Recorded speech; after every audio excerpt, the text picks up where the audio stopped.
ഞാൻ നിങ്ങളുടെ സുനില രാകേഷ്. ഇന്ന് ഞാൻ രാജസ്ഥാനി ഐറ്റമാണ് ഉണ്ടാക്കാൻ പോകുന്നത്. അതിന് ആദ്യം വേണ്ടത് ഒരു ബൗൾ കടല. അത് നന്നായി ഇന്നലെ രാത്രി ഞാൻ വെള്ളത്തിലിട്ട് കുതിർത്തതാണ്, കഴുകി ഫ്രഷായി എടുത്തത്. അത് കുക്കറിൽ ഒരു 2-3 വിസിലടിച്ച് വേവിക്കണം. ഇനി ഞാൻ കുക്കറിലേക്ക് ഇടാണ്. ഈ കടലയിലേക്ക് ഒരു സ്പൂൺ ഉപ്പിട്ട് കൊടുക്കുന്നുണ്ട്. ഉപ്പ് നന്നായി ഒന്ന് പിടിക്കണം. പിന്നെ ആവശ്യത്തിന് വെള്ളം ഒഴിച്ച് കൊടുക്കണം. ഇത് നമ്മുടെ വെള്ളക്കടല അല്ലെങ്കിൽ കാബൂളി കടല എന്ന് പറയുന്നത്. ഇതിൽ ഇത്രയ്ക്ക് ഞാൻ വെള്ളം ഒഴിച്ചുള്ള കാരണം ഇന്നലെ രാത്രി മുഴുവൻ വെള്ളത്തിൽ കുതിർത്താണല്ലോ. അപ്പോൾ ഇത്ര വെള്ളം ഒന്ന് വേവാൻ വേണ്ടി മാത്രമുള്ള വെള്ളം ഒഴിച്ച് കൊടുത്തുള്ളൂ കേട്ടോ. കുറച്ച് മഞ്ഞപ്പൊടി ഇട്ട് കൊടുത്തു കേട്ടോ. കടലയിലൊന്ന് മഞ്ഞ കളറൊക്കെ ഒന്ന് മഞ്ഞപ്പൊടിയുടെ കളറൊക്കെ പിടിച്ചോട്ടെ. പിന്നെ മഞ്ഞപ്പൊടി ഭയങ്കര ഔഷധ ഗുണമൊക്കെ ഉള്ളതാണല്ലോ.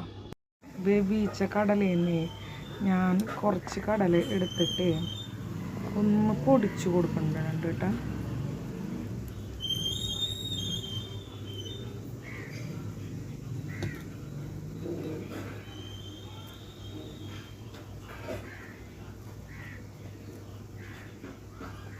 കിഴങ്ങ് 4 ഞാൻ അത്യാവശ്യം വലിപ്പമുള്ളത് നോക്കി ഉടച്ചെടുക്കുക കേട്ടോ.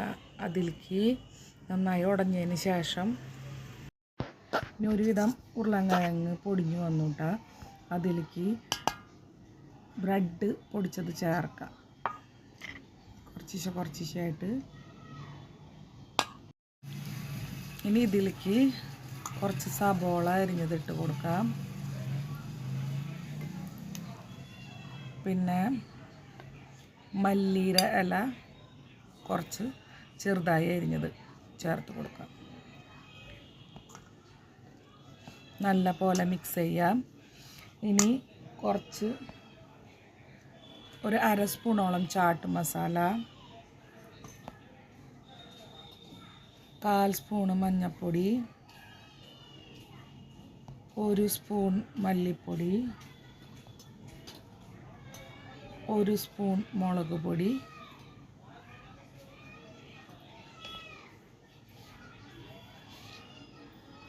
1 സ്പൂൺ ഉപ്പ്. ഇത് നല്ല പോലെ മിക്സ് ചെയ്യാം. ഇങ്ങനെ ഒരു ബോൾ എടുത്തിട്ട് ഇങ്ങനെ നന്നായി പരത്തിയിട്ട് അതിങ്ങനെ അമർത്തി കൊടുക്കുക. നമ്മുടെ കട്ട്ലേറ്റിൻ്റെ ഒക്കെ ഒരു ഷേപ്പിലല്ലേ, അങ്ങനെ ഇത് മുഴുവൻ ആ ഷേപ്പിൽ ഉണ്ടാക്കിയെടുക്കുക. അങ്ങനെ ഒരു പാത്രം നമ്മൾ ഉണ്ടാക്കിയെടുത്തു.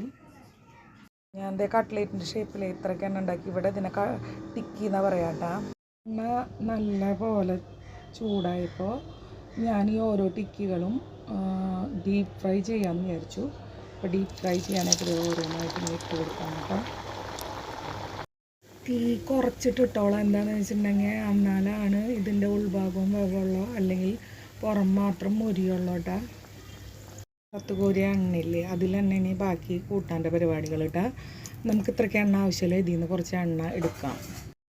ഇതിൽ നിന്ന് ഞാൻ അത്യാവശ്യം കുറച്ച് എണ്ണ എടുത്തു. ഇനി ഇതിലേക്ക് ഞാൻ സബോള അരിഞ്ഞത് ചേർത്ത് കൊടുക്കണം കേട്ടോ.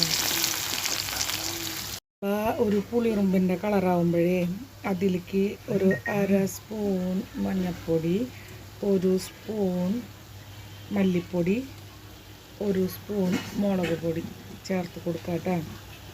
2 തക്കാളിയും 3 പച്ചമുളകും കൂടി ഒന്ന് മിക്സിയുടെ ജാറിലിട്ട് അരച്ചെടുക്കണം കേട്ടോ. മസാല നല്ലൊരു കളറാവുമ്പം മസാലയൊക്കെ മണം വരില്ലേ, അപ്പോൾ തക്കാളി പച്ചമുളകൊക്കെ അരച്ചില്ലേ, അത് മിക്സിയുടെ ജാറിൽ ഇതിൽ ചേർത്ത് കൊടുക്കും.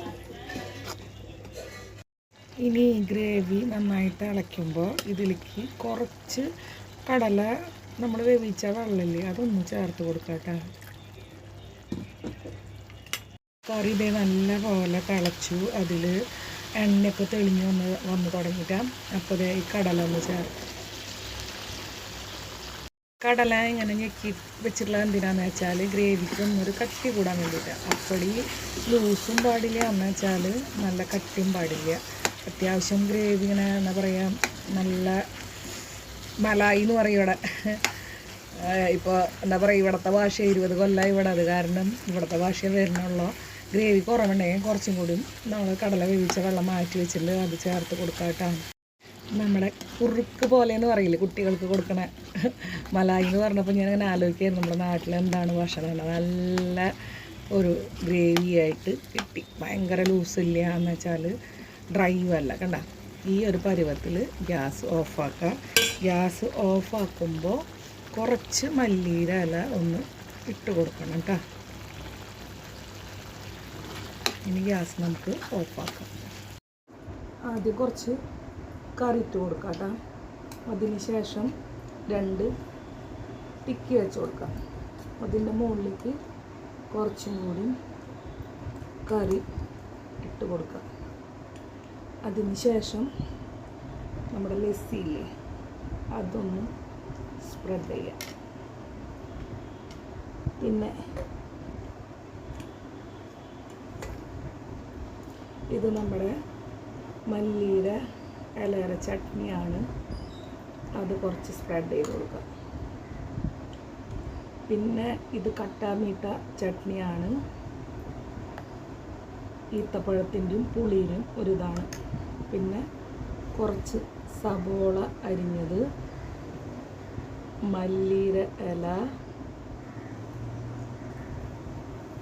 പിന്നെ ജീനീസേവ് എന്ന് പറയുന്നതിന് കുറച്ചും കൂടി തൈര്. ഇതാണ് നമ്മുടെ ആലു ടിക്കി സേവ്. എൻ്റെ ഫ്രണ്ട്സിന് ഇത് ഇഷ്ടപ്പെട്ടെങ്കിൽ എല്ലാവരും ലൈക്ക് ചെയ്യുക, കമൻറ്റ് ചെയ്യുക. എല്ലാവരും ഒന്ന് ട്രൈ ചെയ്ത് നോക്കണേ. Thank you for watching.